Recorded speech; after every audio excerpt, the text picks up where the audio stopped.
जय जगन्नाथ पिला माने मु रंजन पुणी थे तुम मानक स्वागत करी आम यूट्यूब चैनल आउ एक नुआ वीडियो को सब पिला माने यही वन शॉट वीडियो माध्यम आज आम पढ़ा तुम दशम श्रेणी हिंदी बही गोटे कविता जार ना हूँ नीड का निर्माण। ठीक अच्छे लिखिं हरिवंश राय बच्चन विषय तो आम जाना कवि परिचय तो प्रथम आम टाइटलटा कौन बुझी ना हरिवंश राय विषय जाना कविताटीर सारांश विषय जाना तापर शेष में आम कविताटी को पढ़ी प्रत्येक लाइन को भल भाव में बुझा प्रत्येक वार्ड जिते तुम मान पाखे डिफिकल्ट वार्ड आसो तार मीनिंग तुमको कहीदेवी ओडिया बिल्कुल ताकू लेखिकी रखीदेव जहाद्वारा तुम मैंने इजिली नेक्स्ट टाइम जो पढ़ुच बुझीपार रिविजन कला बेले। ठीक अच्छे तो वन शॉट वीडियो रहिबो गोटे वीडियो संपूर्ण विषय को सारिबा तो कई कुआडे जीवनी फास्ट रु लास्ट जाए देख बहुत समय नेबिनी गोटे 20 मिनट रु अध घंटे भितर तुम सारिया ट्राए करी जहाद्वारा तुम मैंने इजिली भी बुझीपार आ सुंदर भाव में बुझीपार। ठीक अच्छे पे तो पूर्व आउ गोटे जिनस कही रखे वीडियो को जब नुआ आस मैंने प्रथम थर पर चैनल में पहुंचीच ताले चैनल को सब्सक्राइब करदेव कहीं तुम मैंने सदस्य हो पार चैनल ओके जहाद्वारा तुम मैंने कौन कर ना इजिली सब गुड़ाक वन शॉट वीडियो को आराम से एक्सेस कर। ठीक अच्छे आउ ता छड़ा टिके मत उत्साहित करने जब चाहूच ताले लाइक गोटे गोटे दे पार। ठीक अच्छे चलो आउ तुम सुझाव जहाँ थी कमेंट रे देदेव। आउ नीड का निर्माण कहले कौन पिला माने नीड कहले तुम जानी पक्षी बसा को नीड बोली आमे कहू। ठीक अच्छे पक्षी बसा जो तैयारी करिथाय ताको आमे नीड बोली कहू ताल नीड रो निर्माण से पक्षी बसार तैयारी केमिति होउची ता विषय आमे टिके जानिबा हला। एठी पक्षी बसा कथा कुहाइची ना मनुष्य जीवन रो मनुष्यर बसा कथा कुहाइची ता विषय आमे देखिबा हरिवंश राय कौन कहिसंती हला। तो हरिवंश राय बच्चन मन रखिबो कवि वेरी वेरी इंपोर्टेंट कवि परिचय वेरी वेरी इंपोर्टेंट जेतेबेले तमे कविता पढ़ुछ कविता हो कि से गद्य हो। ठीक अच्छे चलो प्रथम आम कवि परिचय रे हरिवंश राय विषय टी जाना। तो पहले बच्चन का जन्म सन 1907 में इलाहाबाद में हुआ था। 1907 मसीह हरिवंश राय बच्चन जन्म होते कौटी होते ना इलाहाबाद सहर में होते। उनकी अंग्रेजी की उच्च शिक्षा इलाहाबाद तथा कैम्ब्रिज विश्वविद्यालय यानी कि इंग्लैंड में हुआ। ठीक अच्छे तर उच्च शिक्षाटा कौटी होता इलाहाबाद रे होता तापर परे से जाइथिले कुआडे ना कैम्ब्रिज विश्वविद्यालय को जाइथिले इंग्लैंड रो कैम्ब्रिज विश्वविद्यालय जानिथिबो समस्ते सेठी से उच्च शिक्षा प्राप्त करथिले। ठीक अछि तांकर जन्म 1907 रे इलाहाबाद रे हला इलाहाबाद रे से पाठ पढिले तापर उच्च शिक्षा पाई से कुआडे गले ना इंग्लैंड गले कैम्ब्रिज विश्वविद्यालय को। ठीक अछि वे कुछ दिन अध्यापक हुए किसी दिन पर्यंत से अध्यापक भाव में पिला को पढ़ेले। आकाशवाणी में काम किया आकाशवाणी रेडियो सेंटर में मध्य से काम करिसेंती। फिर विदेश विभाग में हिंदी सलाहकार रहे तापर विदेश विभाग रे जाइकरी से हिंदी सलाहकार भाव में सलाहकार कहले कौन पिला माने ना जोटा ये करवा सजेस्ट करवा सजेशन दवा हला तो सही हिसाब से से काम करते। बचपन से ही बच्चन जी की रुचि कविता लिखने की थी।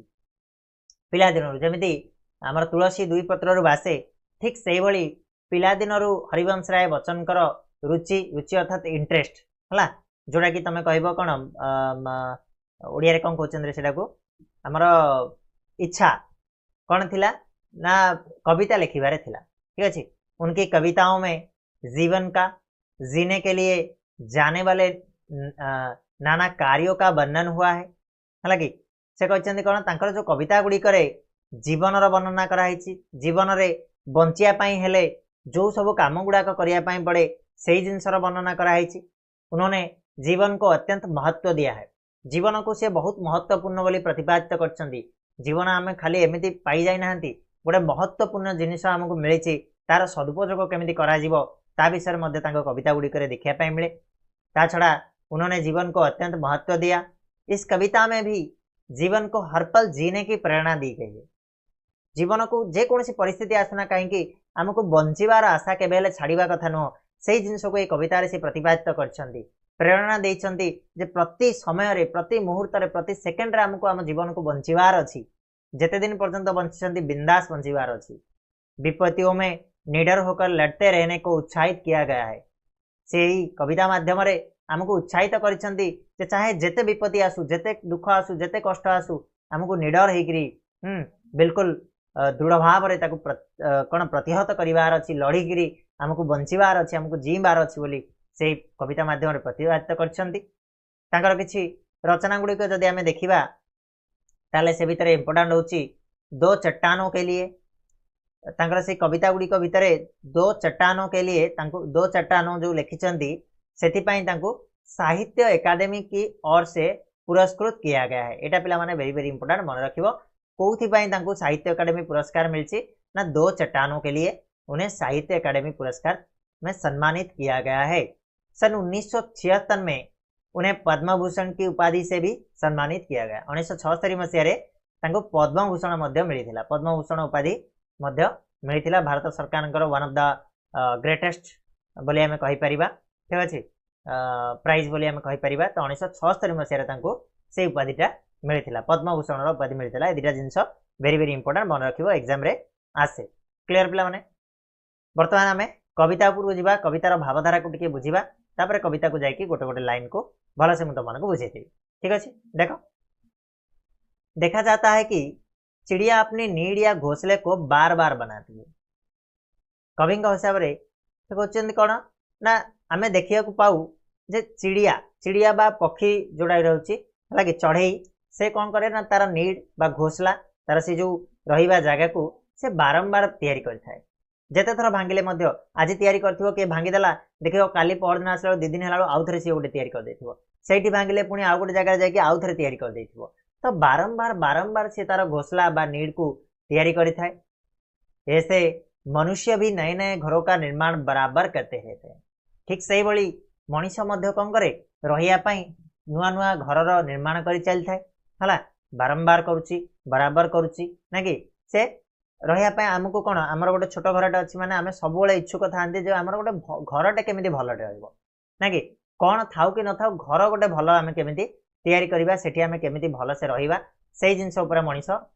ध्यान केंद्रित करिथाय। जेमिति पक्षी माने बारंबार तांकर नीड बा घोसला को बनई थांदी मनीष मध्य कौन करे ना प्रति थर भलरु भल घर तैयारी करिया पई चेष्टा करिथाय। क्लियर होला कि नहीं? रहने के लिए वे उनको बनाते हैं क्योंकि उनमें अपने बच्चों और परिवार के दूसरे लोगों के प्रति स्नेह भाव होता है।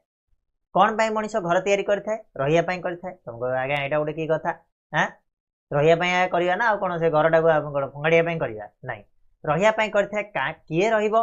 ना निज पिला छुआ परिवार वर्ग हां जो मानक प्रति तार स्नेह भाव थाए से माने से गोटे जगह रहिबे गोटे छात तले रहिबे बोली से एई आशा नहीं कि घरटा को तैयारी करथाय। जेमिति आमे कहउचन तमे सुनिथिबो जे जदि घर एडे बड़ घर थिबो सेति रहिया पई केही नथिबो ताले से घर घर बोली कहा जाएनी। ठीक अछि तो जदि आत्मीय जन नथिबे जदि परिवार नथिबो ताले केते बड़ घर कर देले मध्य किछि फायदा नाही। तेणु प्राणी की यह जीने की इच्छा अदम्य है। प्राणी मान प्रत्येक प्राणी रो ये जो बंचिबार आशा बंचिबार इच्छाटा अदम्य ताको दमन करा जाई परिबो नाही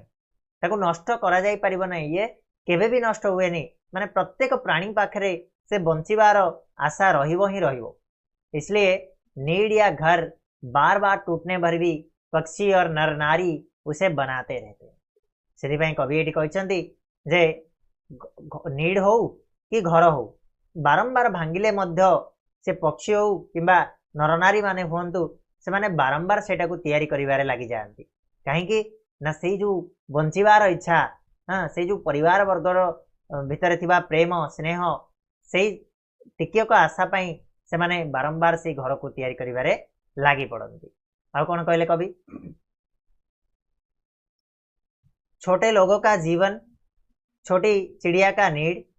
आंधी तूफान में अंधेरे में धूल की आंधी में घिर जाते हैं। अर्थात पृथ्वी पर बार बार विपत्तियां आती है। कभी विपत्ति भयानक होते हैं तो दिन में रात सा अंधेरा हो जाता है रात भी घन अंधकार में डूब जाती है। लगता है कि क्या सवेरा नहीं होगा। कहले कौन छोटे लोगों का जीवन कहले जो माने गरीब जो माने छोट श्रेणीर से मानकर जीवन छोट छोट चिड़िया माने चढ़ई मानकर जो बसा आंधी तूफान में आंधी तूफान कहले कौन पिला माने जो झड़ वर्षा हाँ झड़ वर्षा आसी थाए ना कि अंधार रे धूली रे ए सबुरे घेरिकी पूरा कौन माने घेरी हो जाए। अर्थात कौन गोटे गरीब लोकर जीवन सी गोटे छोट कुड़ियाटे कर चाल कुड़ियाटे पवन आसला उड़े देला माने ता अर्थ कौन से पूरा भांगी पड़ो से क्षेत्र में। अर्थात से कहिबार मतलब होउचंदी कवि जे पृथ्वी ऊपर को बारंबार विपत्ति आसुची। एबे तो तमे देखिबो वर्ष को थरे हमर बात्या आसुची नै कि, तो बारंबार विपत्ति आसुची पृथ्वी ऊपर को। कभी विपत्तिटा भयानक होउची, केबे बहुत बड़ धरणर विपत्ति आसुची, तो कोन होउची दिनटा भी राति भलिया देखा होउची, माने एते भयंकर प्रलय आसिला भलिया आसी जाउची जे दिनटा पूरा राति हे जाउची। रात भी घन अंधकार में डूब जाता है। दिनटा राति भलिया देखा होउची और रातिटा तो आहुरी घन अंधकार रे से डूबी जाउची नै कि, लगता है कि क्या सवेरा नहीं होगा। एमिति मध्य लागुची, प्रतीत होउची जे आउ कोन सकाळ हबनी। हां, ए जो घन अंधकार आउ कोन सकाळ हबनी। सबके सब भीतत्रस्त हो जाते हैं। भीतत्रस्त कहले भयभीत, समस्त भयभीत हो जानती। इतने में पूर्व दिशा से हंसती हुई उषाराणी आ जाती है। और ठीक सही समय रे पूर्व दिशारू माने पूर्व दिगरू, दिशा कहले कोन पिला माने दिग, पूर्व दिगरू उषाराणी, उषाराणी कहले पाहांतिया, सकाळ प्रहर को उषा बोली कहा जाए। ठीक अछि, तो सेही पाहांतिया प्रहर हसी हसी से पूर्व दिगरू बाहरी आसे। भयंकर दुख से सुख की यह किरण नए जीवन के लिए प्रेरणा देती है। कवि कहउचंदी ए जो भयंकर दुख भीतर भी सुखर ए जो छोटिया किरण टीए कौन करे ना नुआ जीवन बंचिया पाई से प्रेरणा दिए जे नहीं मु आउरी बंचीबी, मो पाखरे आउरी समय अछि। ए सबुर प्रेरणा से जो छोटिया किरण टीए से उषांकर छोट किरणटा हमकु देइथाय। यह स्नेह और प्रेम का आह्वान है। कौन पाई मनीष बंचे, कौन पाई पक्षी माने बंचंती ना से स्नेह और प्रेमर आह्वान, से परिवार रो से भीतर थिबा बंधन, से प्रेम, से स्नेह जोगु सेमानका आह्वान पाई थांती। जब बड़े तूफान से पृथ्वी कांप उठती है, बड़े बड़े पेड़ उखड़ जाते हैं, उनकी डाल पर घोंसले कहाँ उड़कर टूट बिखर जाते हैं, और तो और बड़े बड़े मकान जो ईंट पत्थर से बने होते हैं, बड़े मजबूत होते हैं, वे भी ढह जाते हैं। कहबार मतलब होउछ कोन ना पृथ्वी ऊपर को जेतेबेले तूफान आसे, हाँ पृथ्वी थरहर हो जाए, हाँ कांप उठती है, कहले कोन थरहर हो उठे। बड़े बड़े पेड़ उखड़ जाते हैं। पेड़ कहले पिला माने गछ हला, लिखिदेव जोटा तुम मानकु डाउट लागुची, जोटा भावुच मते आसुनी बोली लिखि दियो हला। पेड़ कहले गछ, बड़ बड़ गछ गुड़ाक उखड़ जाते हैं, कहले उपुड़ी की पड़ जाती। तांको डाल उपरे जो घोसला थिबो से कौन न होइथिबो पिला माने, जदि गछ गुड़ाक उपुड़ी पड़ जाती, हाँ जदि पृथ्वी थरहर हो जाए, हाँ पहाड़ थर थाए, ताले सेतेबेले से जो गछ डाल रे जो घोसला, जो नीड, जो बसाटीए पक्षीटा करिथिबो तार अवस्था कौन न होथिबो भाव। से कुआड़े उड़ीकरी पूरा बिखर जाता है, माने पूरा एपट सपट होकर छिन छत्र हो जाए। हाँ आउरी कौन ना बड़े बड़े मकान, माने बड़ बड़ घर गुड़ाक, हाँ 4 तला 5 तला 6 तला घर गुड़ाक जो ईट पत्थर से बनी होती है, इटा और पत्थर रे तैयारी होता है, बड़े मजबूत होता है, बहुत मजबूत, बहुत टाण होता है, वे भी ढह जाते।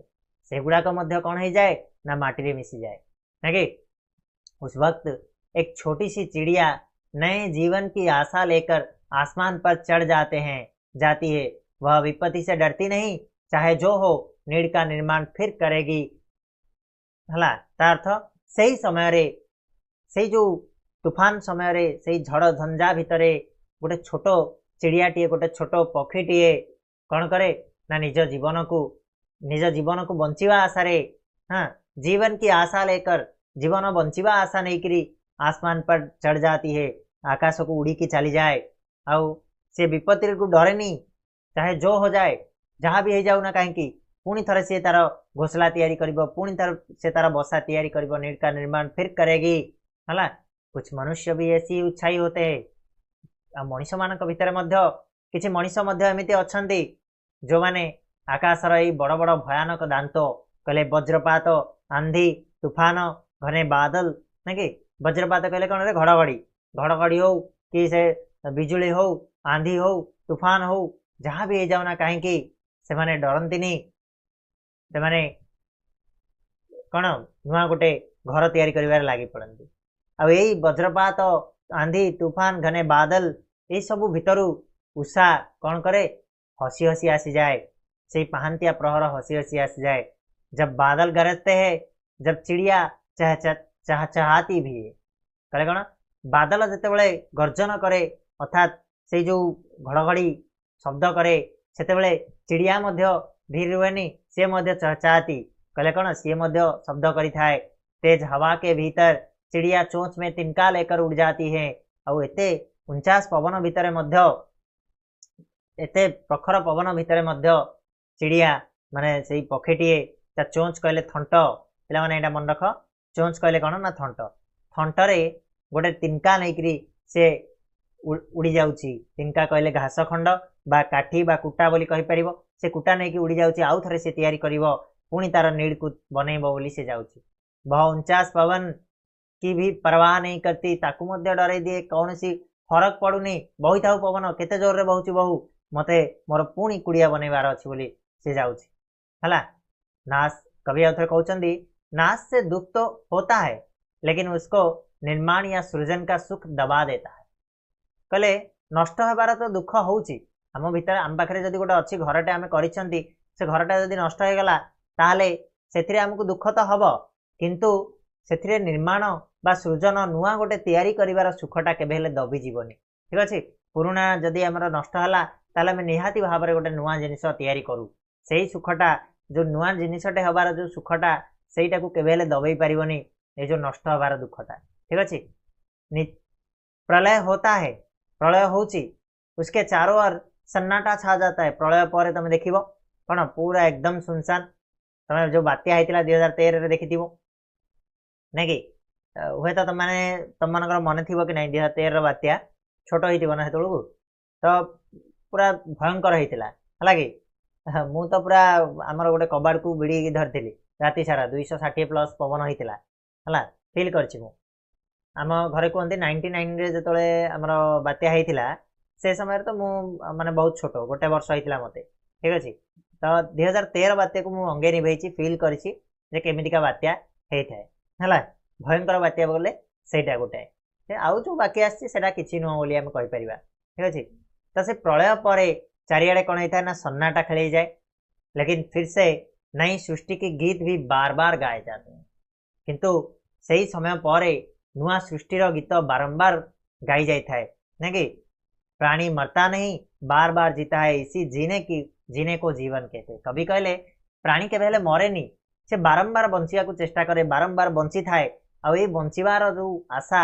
एटा को ही जीवन बोली कहती ठीक अच्छे क्लियर है विचारधारा बुझिल कविताटीर बर्तमान आम नीड का निर्माण कविताटी को पढ़ा से आउ कौन एक्सट्रा जिनस कहते कवि ता विषय आउ टे आम जाना एवं तो अलरेडी तुम डिटेल गद्य रूप में बुझी सारे पद्य रूप में आम टे पढ़ा जहाँ भी डिफिकल्ट वार्ड रही तुमको बुझेदेवी आराम से कंप्लीट हो चैप्टरटा ठीक है पिला चलो से कहले नीड का निर्माण फिर नेह का आह्वान फिर वह उठी आंधी की नभ में छा गया सहसा अंधेरा धूली धूसर बादलों ने भूमि को इस भांति घेरा कहले कवि कहते नीड का निर्माण फिर बारंबार नीड रो निर्माण करिवो नेह का आह्वान फिर कहीं ना से जो स्नेह से जो प्रेमर आह्वान रे बारंबार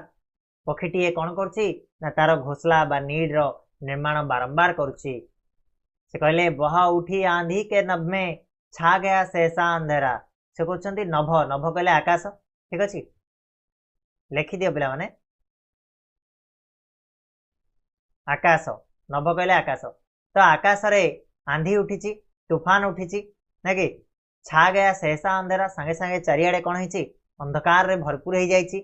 धूली धूसर बादलों ने भूमि को इस भांति घेरा कहले जो बादल गुड़ाक थिला जोड़ाक धूली और धूसर रे भरपूर होता चारियाडे उड़ीकी पूरा भूमि को पूरा चारियाडे घेरी देइचंदी हला एमिति घेरी देइचंदी जेमिति सतरे प्रतीत होइछि रात सा दिन हो गया फिर रात आई और काली लग रहा था अब ना होगा इस निशा का फिर सवेरा रात के उत्पात भय से भीत जन जन भीत कण कण अर्थात रात सा दिन हो गया फिर रात आई और काली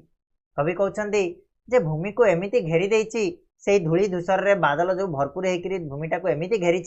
सते जमिति प्रतीत होछि दिनटा राति भलिया हो जाइछि हला राति भलिया हो जाइछि दिनटा आउ रात आई आउ जेतेबेले राति आसीछि से आउरी अंधकारमय हो जाइछि आउरी किटिकिटी अंधार रे भरि जाइछि बोले कवि एठी कहउछन्ति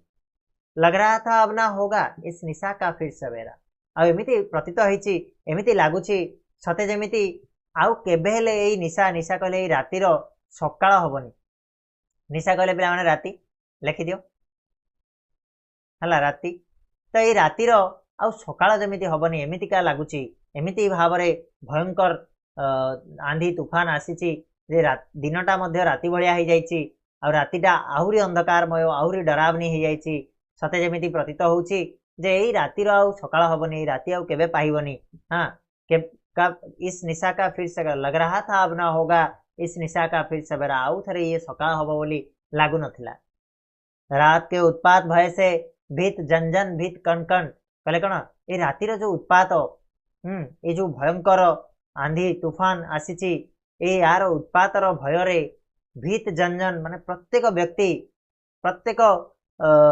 जीव आज भयभीत अछंती। भीत कहले कण भयभीत डरिकी अछंती हला डरिवा तो भयभीत होइकी रहिचंती। हाँ प्रत्येक कोण अनुकोण रे भयर वातावरण खेली जाइछि ए रातिर उत्पात रे। हाँ किंतु प्राची से उषा की मोहिनी मुस्कान फिर फिर नेड़ का निर्माण फिर फिर नेह का आह्वान फिर फिर किंतु एही समय देखाई पूर्व दिगरु प्राचीरु प्राची कहले कौन पिला माने ना पूर्व दिगरु कौन है ना उषा उषा कहले पाहांतिया प्रहर को आमे उषा बोली कहबा। तो उषार से मोहिनी मुस्कान गोटे मुहरे उषा कौन करछि गोटे हस नहीं कि शांत स्वभाव रे से पुणी थरे उई आसी पुणी थरे से सकाळ होईछि से रातिर पुणी थरे सकाळ होईछि आ से सकाळ रे पुणी थरे आह्वान देछि से सकाळ काहाकू ना से मानव मानकू से पक्षी मानकू जे जाओ जाकि पुणी थरे तैयारी कर से घोसला बा से नीड बा से घर को तमे तैयारी कर आउ थरे बोली से आह्वान देछि। तापरे आसीबो वह चले झोंके की कापे भीम कायावान भूधर जड़ समेत उखड़ पुखड़ कर गिर पड़े टूटे बिटब्बर हाय तिनको से विनिर्मित घोंसले पर क्या ना बीती डगमगाए जबकि कंकड़ ईट पत्थर के महल घर। कले कवि कहउछंती वह चले झोंके के कापे भीम कायावान भूधर मतलब एते जोर रे पवन चलिला झोंके कले पवन वायुर प्रवाह एते जोर रे हेला जे भीमकायावान कहले कौन विशाल शरीर विशिष्ट भीमकाया कहले शरीर भीम भलिया शरीर अर्थात विशाल शरीर थिबा से भूधर कहले पिला माने कौन ना पर्वत हला लेखि पारिबो पर्वत तो से भूधर भीमकायावान अर्थात कौन भीम भलिया शरीर थिबा से पर्वत मध्य कौन हला थरिबा को लगला। वह चले झोंके के कांपे कहले कौन थरिबा से भीमकायावान शरीर थिबा से पर्वत गुड़ाक मध्य थरिबा को लागिले। जड़ समेत उखड़ पुखड़ कर गिर पड़े टूटे बिटब्बर कहले कौन जड़ समेत जड़ कहले मूल चेर सहित हला जड़ कहले चेर सहित पूरा उखड़ पुखड़ कर पूरा उपुड़ी कौन हला गिर पड़े टूटे बिटब्बर कहले कौन ना गछ पत्र गुड़ाक सबू हला बड़ बड़ गछ गुड़ाक मध्य कौन हला ना उपुड़ी पड़ीगले चेर समेत उपुड़ी पड़ीगले। तापर से कहउछंदी हाय तिनको से विनिर्मित घोसले पर क्या ना बीती जेते बळे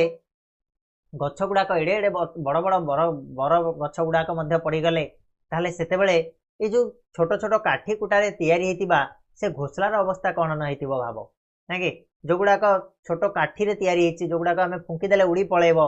सेही छोट छोट काठी रे तैयारी हेतिबा से जो पक्षी बसार अवस्थाटा कौन न हेतिबो भाव बोली कवि एठी मन कहउछंती। हाय तिनको से विनिर्मित घोसले पर क्या ना बीती डगमगाए जबकि कंकड़ ईट पत्थर के महल घर से कहछि कौन जेते बळे माने ए जो घोसला गुड़ाक तैयारी हेतिला तिनकारे हला जो घास खंड गुड़ाक रे जो काठी कुठारे तैयारी हेतिबा ए जो पक्षी बसा गुड़ाक कौन न हेतिबो जेते बळे कि डगमगेले माने थरहर हो गले को गुड़ाक इटा पत्थर रे कंकड़ इटा पत्थर ए सब रे तैयारी हेतिबा महल घर गुड़ाक जेते बळे थरी गले सेते बळे घोसलार अवस्था कौन न भाविकी देखो ना नहीं। तापरे कहउछंदी कवि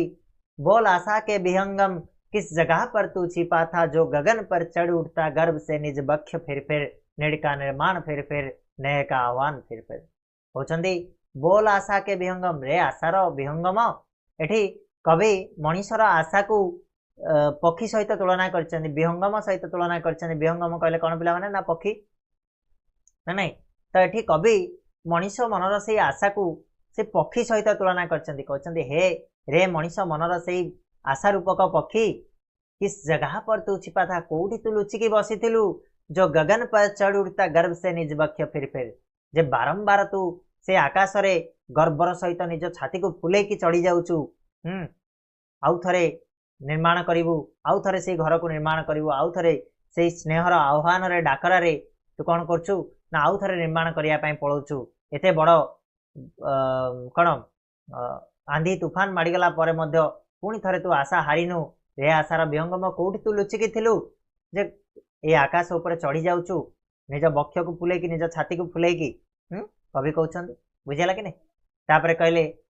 क्रुद्ध नभ के वज्रदंतो में उषा है मुस्कुराती घोर गर्जन भय गगन के कंठ से खगपति गाती एक चिड़िया चोंच में तिनका लिए जो जा रही है वह सहजी पवन उच्चास को नीचा दिखाती कहले कवि कहले क्रुद्ध नभ के वज्रदंत क्रुद्ध नभ क्रुद्ध कहले कौन रागी थी बाबा क्रोधित क्रोधित नभ कहले आकाश क्रोधित आकाशर वज्रदंत बोली ये क्या कहुई जो घड़घड़ी हाँ जो पवन बिजुली ए सब गुड़ा को क्रोधित आकाशर वज्रदंत बोली कहा जाउची से भितरे उषा कौन करची ना हसी हसी बाहरी आसुची सेई वज्रदांत भितरु उषार मुस्कान माने उषार खुशी बा उषा हसी हसी बाहरी आसुची घोर घोर गर्जन भय गगन के कंठ से खगपति गाती घोर गर्जन गगनर भय ए सब भितरे कंठ से खगपति खगपति कहले कौन पिला माने ठीक है मते भी देखिबार अछि खगपति खगपति कोड रहला पक्षियों की कतार हला अर्थात कौन पिला माने ना पक्षी मानकर गोटे झुंड झुंड कहले गोटे दल तमे देखिथिबो पक्षी दले दल हेकि उड़ंती ठीक अछि त से कहउचंदी कवि जे ए घोर गर्जन भितरे एक भय भितरे मध्य कौन पक्षी मानकर गोटे दल कौन से माने तांको कंठरू गीत गाउचंदी हला कि तांकर जो शब्द आवाज करके जाउचंदी सेरे कवि कहउचंदी एक चिड़िया चोंच में तिनका लिए जो जा रही है वह सहज में ही उन पवन उचास को नीचा दिखाती कले यही समय भितरे यही एते जोर पवन आंधी हाँ यही सब भितरे गर्जन भितरे मध्य गोटे चिड़िया गोटे पक्षी जे कि ता थंटरे गोटे तिनका नहीं कि जाउची गोटे काठ खंड टीए नहीं कि जाउची गोटे घास खंड टीए नहीं कि जाउची से जो जाउची से कौन करची ना बहुत सहजरे पवन उचास को भी नीचा दिखौची हला कि से कहूँ तू मोर कौन बा करि परिबु मु आउ थरे गड़ीबी घरटीए हला तो सी पवन उचास पवन को मध्य से कौन करछि हरई दउछि बोली कवि एठी कहछन्ती ठीक है पिला माने बुझछि ना तापर कहले नाश के दुख से कभी दबता नहीं निर्माण का सुख प्रलय की निस्तब्धता से सृष्टि का नवगान फिर निड़ का निर्माण फिर नेह का आह्वान फिर कवि कहले नाश के दुख से कभी दबता नहीं निर्माण का सुख माने नष्ट तो हब नष्ट हेले दुख तो हब बट ये जो दुख द्वारा केबेले निर्माण नुआ सृष्टिर सुखटा केबेले दबी जाएनी सबुले नष्ट हबाठू अधिक सुख दे थाए गोटे नुआ रे सृष्टि हबाटा ठीक अछि तमरा किछि जदी लॉस हे गला जो तमरा गेन टा हबो सेटा सबुले तुमको बहुत खुशी दबो ठीक अछि से कहले नाश के दुख से कभी दबता नहीं निर्माण का सुख नष्टर दुखटा रे केबेले गोटे नुआ सृष्टि करिवार सुखटा दबी जाएनी तेणु प्रलयर ए निस्तबतारे सृष्टिर नवगान फिर कहले कौन बारंबार सृष्टि नुआ गीत गाई चले सृष्टि हबार नुआ गीत गाई चले प्रलय तो ये निस्तबता भितर गोटे नुआ सृष्टिर नुआ गान नुआ गीत से बारंबार गाई चले मनीष तार से आशा को लेकिन बंचार से इच्छा शक्ति को लेकिन बोली कवि ये से कथा कहते से पुणी थे तैयारी करे तार घोसला तार घर पुणी थे से स्नेहर आह्वान रे से तैयारी करे बोली कवि कहते क्लीयर होला पिला माने क्लीयर तो ये थिला कविताटी संपूर्ण भाव में आम ताको बुझिले वन शॉट वीडियो माध्यम आशा करछि या परे तुम मानकर आ कोनोसी प्रकार डाउट नथिबो हला जदि किछि भी डाउट अछि ताले कमेंट बॉक्स में मते जणाई परिबो ठीक अछि को जगह रे तुम मानकु डाउट आसिला कहइबो तापरे मु शॉर्ट्स रे हो कि तुम मानकु एक्सप्लेनेशन वीडियो माध्यम रे मध्य जणाई देबी ओके पिला माने तो आज बाय एतिकी पुनी नेक्स्ट वीडियो रे मिसिबा यार आ गोटे वीडियो नै कि आसीबा तो ए बेले आबरे हमरो वन शॉट सीरीज चलीछि तो जो माने भी इंटरेस्टेड अछो पढ़िया वन शॉट वीडियो माध्यम संपूर्ण विषय को बुझापी ताले चैनल को सब्सक्राइब करि परिबो रहिबा पिला माने पुणी नेक्स्ट वीडियो रे मिसिबा से तळ जाए धन्यवाद।